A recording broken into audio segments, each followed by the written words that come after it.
Hi guys! ఇవాల్టి video ఏంటంటే బూందీ అండి.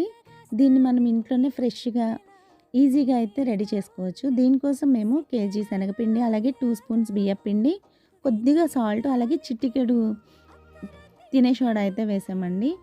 తర్వాత దీంట్లో వాటర్ పోసుకుంటూ కలుపుకోవాలి ఉండలు లేకుండా. దోస బ్యాటర్ కన్నా కొంచెం తిక్కుగా అయితే ఉండాలి.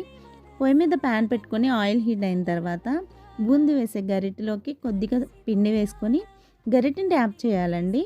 అలాగే కళాయి ఫుల్ అయిన తర్వాత ఈ బూందీ అనేది బాగా ఫ్రై చేసుకొని తీసుకోవాలి.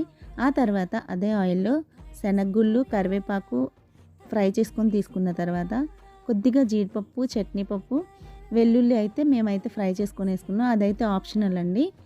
ఆ తర్వాత ఇవన్నీ మిక్స్ చేసుకొని కొద్దిగా కారం, సాల్ట్ వేసుకొని బాగా మిక్స్ చేసుకోవాలండి. భలే టేస్టీగా, ఫ్రెష్‌గా అయితే ఎంత బావుందో! చేయడం కూడా చాలా ఈజీ అనిపించింది.